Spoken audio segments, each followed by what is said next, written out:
It's my feel-good breakfast show. A very good morning and welcome back to your Feel Good Breakfast Show Expresso on SABC3. Now, a debate around assisted dying has re-emerged recently in South Africa, with Archbishop Emeritus Desmond Tutu coming out in support of assisted dying for the terminally ill, saying that prolonging the life of Nelson Mandela has been an affront to his dignity. Now, it also comes on the back of a debate in the UK on legalizing assisted suicide, and with us in studio to discuss this issue, Lee Last from Dignity.It, Taryn Hodgson from the Christian Action Network, and Dr. Darren Green, multimedia health and wellness expert. Good morning to you all and thank you for joining us. Good morning.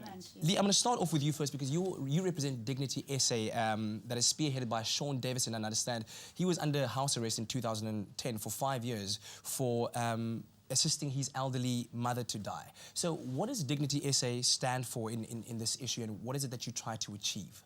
Okay, Professor Sean Davison was under house arrest for 5 months, just to correct that, and not 5 years. We believe that a good death is a human right. Our Constitution affords us the right to dignity, and that dignity extends until our dying breath. So, like Archbishop Desmond Tutu, we are as passionate about good palliative care, end-of-life discussions, as we are about assisted dying for the terminally ill.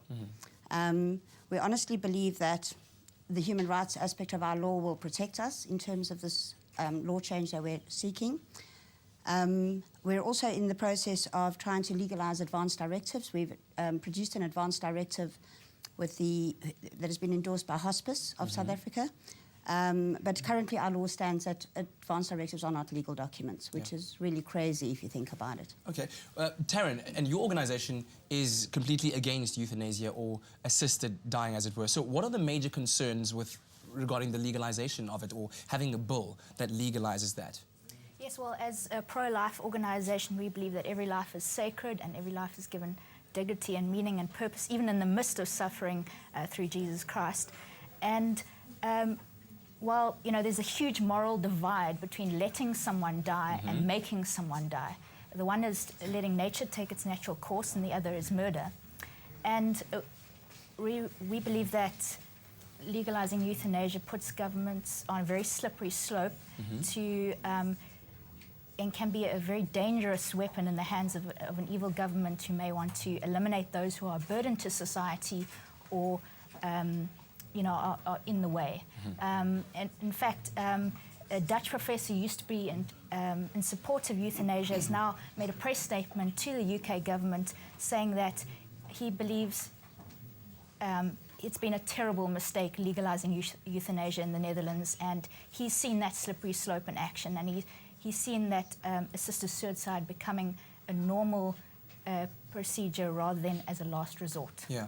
And Dr. Green, as someone whose practice and profession is governed by the Hippocratic Oath, I guess there's a bit of a concern. But what are those concerns in terms of ethics and your practice, and what does it dictate to you there? Sure, I think a lot of people, excuse me, misunderstand the Hippocratic Oath. The Hippocratic Oath is an originally Greek document that was drawn up many centuries ago.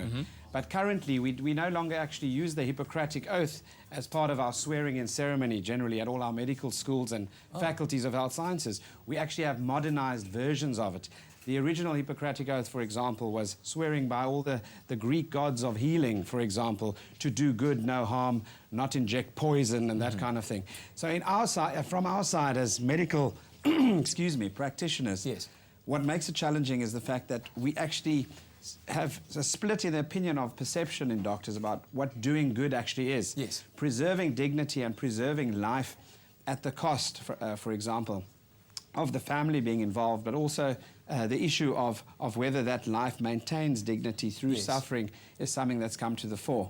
But at present, we are faced with severe cases of discrepancy, even in state hospitals, where the Clinical Ethics Committee is consulted with a team of doctors and the full team caring for someone, for example, that needs to be taken off a ventilator.